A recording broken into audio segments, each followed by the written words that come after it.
হায় রে আফরান নিশু ভাই, আপনার এখন কি হবে? আপনার এখন কি হবে সেইটা চিন্তা ভাবনা কইরেই তো আমার মাথা ঘুরাইতেছে ভাই। মানে আমি কথা বলতেছিলাম, মেগাস্টার শাকিব খান যদি এত ভালো অভিনয় করা শুরু করে তাহলে আফরান নিশুর কি হবে? কারণ আফরান নিশুর যারা ভক্ত আছে তারা কথায় কথায় বলে যে আফরান নিশু নাকি অভিনয় ভালো করে, অভিনয়ের জন্য নাকি উনি টিকে আছে, মানে মুভি করতেছে। যাই হোক, তো মেগাস্টার শাকিব খান কতটা ভালো অভিনেতা সেটা আমরা সবাই জানি। শাকিবিয়ানরা আমরা আরও মানে অনেক আগে থেকেই সেটা মানি। কিন্তু কিছু অডিয়েন্স আছে যারা সাকিব ভাইকে হেড করে, বা আফরান নিশোর যারা ভক্ত আছে তারা কিন্তু বলে যে সাকিব ভাই ভালো অভিনয় পারে না, যদিও সাকিব ভাই বারবার প্রমাণ করছে ওনার অভিনয়ের। আমরা বেশি দূরে না, আমরা যদি প্রিয়তমা থেকে শুরু করি, প্রিয়তমা, তাণ্ডব, তুফান, বরবাদ, মানে যে লেভেলের অভিনয় করছে, তারপরেও তাদের আসলে কমপ্লেন থাকে যে মেগাস্টার সাকিব খান নাকি অভিনয় ভালো করে না। তো রকস্টার মুভিতে মানে এখন পর্যন্ত যে কন্টেন্টগুলো বের হয়েছে, বিশেষ করে প্রীতি গানে মেগাস্টার সাকিব খান যে পারফরমেন্স দেখাইছে, সেইটা দেখার পর মানে নিউট্রাল অডিয়েন্সের মুখে মানে সাকিব ভাইয়ের যে কত প্রশংসা, মানে একমাত্র মানে কী বলবো, সাকিব ভাইয়েরা তো জানেই, নিউট্রাল অডিয়েন্সরা কিন্তু মন খুলে সাকিব ভাইয়ের প্রশংসা করতেছে। এবং মানে আফরান নিশোর যারা ভক্ত আছে তাদের কিন্তু মাথায় হাত, মানে তারা বলতেছে যে এটা কীভাবে সম্ভব, সাকিব খান এগুলা কি করতেছে। যদিও আর আগে থেকেই উনি ভালো অভিনয় করতেছে, কিন্তু সেইগুলা কিন্তু আফরান নিশোর ভক্তরা স্বীকৃতি দিতেছিল না এতদিন। কিন্তু এখন কিন্তু রকস্টারে সাকিব খানের পারফরমেন্স দেখে কিন্তু তারা আর মানে বলতে পারতেছে না যে সাকিব ভাইয়ের অভিনয়ের সমস্যা আছে। তারা একটা যুক্তি তুলতেছে যে গানটা ভালো হয় নাই, কিন্তু সাকিব ভাই ভালো অভিনয় করছে। তো গান তো মানে সে সে লেভেলের একটা গান হয়েছে, এই গান বোঝার আসলে সবার ব্রেন নাই, তো গানগুলো আমি বাদ দিলাম।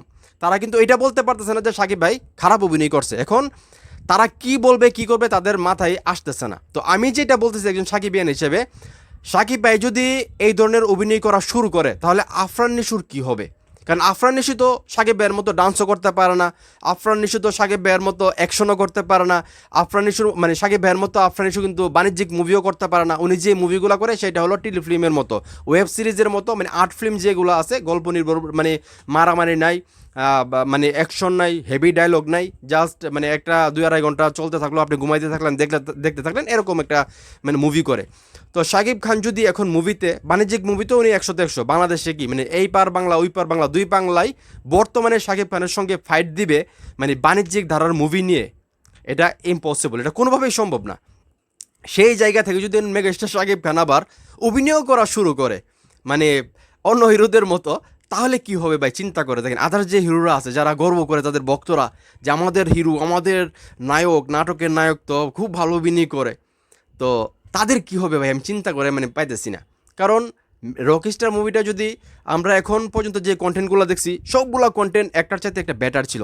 এবং সাকিব ভাইয়ের লুক, সাকিব ভাইয়ের মানে কি বলবো, মানে ওনার যে গেট আপ, ওনার যেই অভিনয়, অল্প সময় হয়তো টোটাল ডিটেলসটা আমরা দেখি নাই, বাট যতটুকুই দেখছি মানে সবাই ফিদা হয়ে গেছে, জাস্ট ফিদা হয়ে গেছে।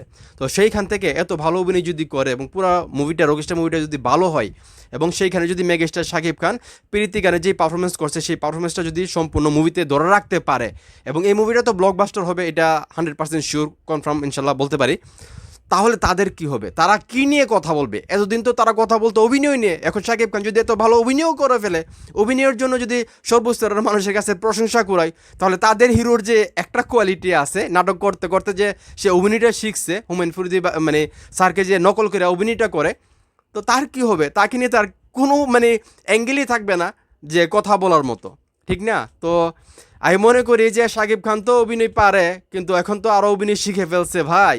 তো আফরান নিশোর যারা ভক্ত আছেন, আপনাদেরকে বলি ভাই, আপনাদের হিরোকে বলেন অ্যাকশন শেখার জন্য, আপনাদের হিরোকে বলেন ডান্স শেখার জন্য, ঠিক আছে? বাণিজ্যিক মুভি করতে হবে, এইগুলা নাটক দিয়ে চলবে না। আফরান নিশোর মুভি কিন্তু প্রথম মুভিটা নামে হিট হয়েছিল, ঠিক আছে?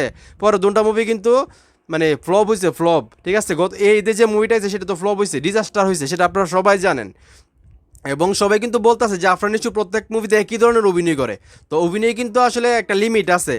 আপনি সব ধরনের মানে মুভিতে একই ধরনের অভিনয় করবেন, একই ধরনের মুভি করবেন, এগুলো কিন্তু ভাই বাংলাদেশের মানুষ খাবে না। ভ্যারাইটিস লাগবে, ভ্যারাইটিস। শাকিব খান যেমন প্রিয়তমাতে এক ধরনের মুভি অভিনয় করছে, তুফান এক ধরনের অভিনয় করছে, তাণ্ডব এক ধরনের অভিনয় করছে, বরবাদে এক ধরনের অভিনয় করছে, রকস্টার মুভিতে আবার অন্য ধরনের অভিনয় করতেছে। এইভাবে মানে চিন্তা করে দেখেন, আপনারা বলেন আপনাদের হিরো নাকি অভিনেতা, তাহলে সে প্রতি মুভিতে এক ধরনের অভিনয় করে কেন? সে প্রতি নাটকে এক ধরনের অভিনয় কেন? আর আমাদের মেগাস্টার শাকিব খান, সে আপনারা ভালো অভিনেতা মনে করেন না, তারপরও মেগাস্টার শাকিব খান প্রত্যেকটা মুভিতে আলাদা আলাদা মানে অভিনয় করে, আলাদা আলাদা আলাদা আলাদা ক্যারেক্টার নিয়ে আসে। তো আপনারা কী করেন? আপনাদের হিরোকে বুঝান যদি এই লাইনে টিকে থাকতে চান তাহলে বুঝান মারামারি শেখার জন্য, অ্যাকশন শেখার জন্য, নাচ শেখার জন্য, ডান্স শেখার জন্য শিখান। তো যাই হোক, মানে কি বলবো সাকিবিয়ান ভাই ও বোনেরা, আমি যেটা বললাম যে সাকিব ভাই তো অভিনয় করা শুরু করছে, এখন আপনার নিজের কী হবে সেটা আপনারা কমেন্ট করে জানান, আর ভিডিওটা শেয়ার করেন, তাদের ভক্তরা দেখুক, আপনার নিজের ভক্তরা দেখুক এবং বলুক তাদের হিরোকে পালে সাকিব খানের মতো নাচ শিখুক, মুভিতে নাচুক, পালে সাকিব খানের মতো অ্যাকশন করুক মুভিতে, দেখি, আমরাও দেখি, ঠিক না? তো আমাদের তো দেখার আছে। তো যাই হোক, ভিডিওটা এখানে শেষ করতেছি। সবাই ভালো থাকবেন, আসসালামু আলাইকুম।